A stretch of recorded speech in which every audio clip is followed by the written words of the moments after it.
அஸ்ஸலாமு அலைக்கும். Hi friends, இன்றைக்கி ஒரு மினி விலாக் பார்த்துடலாமாங்க. நம்ம என்ன நினைக்கிறோமோ அதுக்கு ஆப்போசிட்டாக தான் எப்போவுமே வந்து நடக்கும். சரி, லெஃப்ட் ஓவர் சப்பாத்தியும் குருமாவும் இருந்துச்சு. இன்றைக்கி வந்து லஞ்ச் மட்டும் தானே வேலை இருக்குது அப்படின்னு சொல்லிட்டு கொஞ்சம் வந்து ஃப்ரீயாகவே தான் பார்த்திங்கன்னா வேலை பார்த்துட்டு இருந்தேங்க. பசங்களுக்கு காலையில் சாப்பிட்றதுக்காக தோசையும் நைட் வச்சுருந்த குருமாவும் இருந்துச்சு, ஊற்றி கொடுத்துட்டேன். அப்புறம் ஜூஸ் போடலான்னு சொல்லி பார்த்தா ஒரே ஒரு கேரட் தான் இருந்துச்சு. அது கூட ஒரு 2 துண்டு தேங்காவும் முந்திரி பருப்பு 4 சேர்த்துட்டு சர்க்கரையை போடாமல் தான் வந்து ஜூஸ் வந்து போட்டேன். ஆனால் ரொம்பவுமே பார்த்திங்கன்னா இனிப்பே இல்லை. அதனால் ஒரு ஸ்பூன் அளவுக்கு நாட்டு சர்க்கரை சேர்த்து கலந்து கொடுத்தேன். அவங்களே குடிச்சிட்டு ஸ்கூலுக்கு கிளம்பிட்டாங்க. அதுக்கப்புறமா நாங்களும் பார்த்திங்கன்னா சாப்பிட்லான்னு சொல்லிட்டு பப்பு வந்து அவங்க ரெடி பண்ணி விட்டுருந்தாங்க. நான் வந்து சப்பாத்தி வந்து சூடு பண்ணிவிட்டு பப்புக்கு மட்டும் தோசை வந்து ஊற்றிக்கலாம்னு சொல்லிட்டு ஊற்றிட்டேன். இனியும் லஞ்ச் வேலை தானே, இன்னும் டைம் இருக்கலாம்னு சொல்லி பொறுமையாகவே செஞ்சுக்கலாம் அப்படின்ட்டு அதுக்குள்ளே ஷாஹித் வந்து ஸ்கூல் வந்து கால் பண்ணுறான்.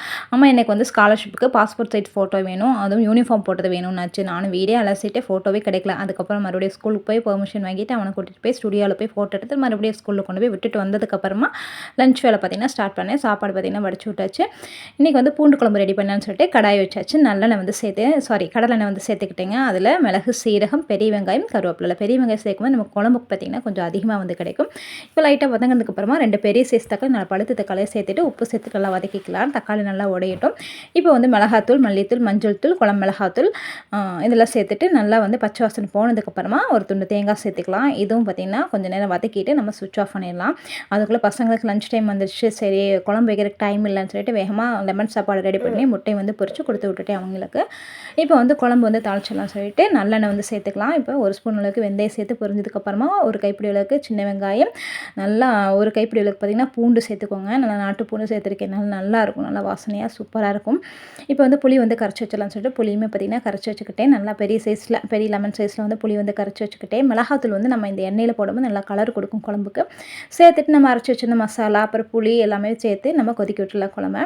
பொரியலுக்காக முருங்கைக்கீரை க்ளீன் பண்ணி வச்சுருந்தேங்க. நம்ம எப்போயுமே தண்ணியில் போட்டால் முருங்கைக்கீரை மேலே மிதந்து தான் வரும். இந்த மாதிரி ட்ரை பண்ணி பாருங்களேன். மஞ்சள் தூள் உப்பும் சேர்த்துட்டு அந்த தண்ணியில் வந்துட்டு நீங்கள் கீரை போட்டு பாருங்கள். நல்லா வந்து உள்ளே அமுங்கி போகும். நல்லா வாஷ் பண்ணி எடுத்துகிட்டு நம்ம வந்து கீரைக்காக வச்சுருந்த தண்ணி வந்து கொதிச்சிருச்சு. அதில் கீரை போட்டு விட்டுட்டேன். ஒரு சைடில் பார்த்திங்கன்னா குழம்பு நல்லா கொதிச்சுட்டு நல்லா குழம்பு கொதிச்சு சுண்டி வரணும். அப்போ தான் டேஸ்ட் வந்து சூப்பராக இருக்கும். பாத்திரத்தை வந்து அப்படியே கொஞ்சமாக கழுகி எடுத்துடலாம் அப்படின்னு சொல்லிட்டு கொஞ்சம் கொஞ்சமாக பாத்திரத்தை கழுகிட்டு சமையல் வேலையை செஞ்சுட்ருக்குறேங்க. இன்றைக்கி முருங்கைக்கீரைக்கு நான் தேங்காய் பூக்கு பதிலாக பார்த்திங்கன்னா முட்டை தான் உடச்சி ஊற்றினேன். உருளைக்கிழங்கு, கேரட், பீன்ஸ்க்கு எல்லாத்துக்குமே முட்டை உடச்சி செஞ்சோம்னா சூப்பராக இருக்கும். அந்த மாதிரி தான் முருங்கைக்கீரைக்கு நல்லாயிருக்கும். சைடில் அந்த சுற்றி வரதெல்லாம் எடுத்து விட்டுட்டு கொதிக்க விட்டுட்ருக்கேன். இப்போ பார்த்திங்கன்னா முருங்கைக்கீரை ஆல்மோஸ்ட் எல்லாம் ரெடி ஆயிடுச்சு. மேலாப்பில் பார்த்திங்கன்னா அந்த தேங்காய் ஊற்றோம்னா முட்டையோட கவுச்சி இல்லாமல் நல்லாயிருக்கும். அதே மாதிரி குழம்புக்கும் பார்த்திங்கன்னா நல்லா இந்தளவுக்கு சுண்டி வந்து எண்ணெய் பிரிஞ்சு வந்ததுமே நான் தேங்காய் எண்ணெய் ஊற்றிட்டு ஒரு சின்ன துண்டு வெல்லம் போடலாம். நான் வெல்லம் இல்லாதனால கரும்பு சக்கரை போட்டிருக்கேன். அவ்வளோதாங்க. சூப்பரான பூண்டு குழம்பு வந்து ரெடி ஆயிடுச்சுங்க. நீங்களும் இதே மாதிரி ட்ரை பண்ணி பார்த்து எப்படி இருக்கும் மறக்காமல் வந்து கமெண்ட் பண்ணுங்கள். ஆனால் அதே மாதிரி பாத்திரத்தை எல்லாம் கழுகி வச்சாச்சுங்க. இன்றைக்கி லஞ்ச் வேலை பார்த்திங்கன்னா சிம்பிளாக வந்து முடிச்சாச்சு. இந்த வீடியோ பிடிச்சிருந்தா லைக் பண்ணி சப்ஸ்கிரைப் பண்ணிக்கோங்க. டடா.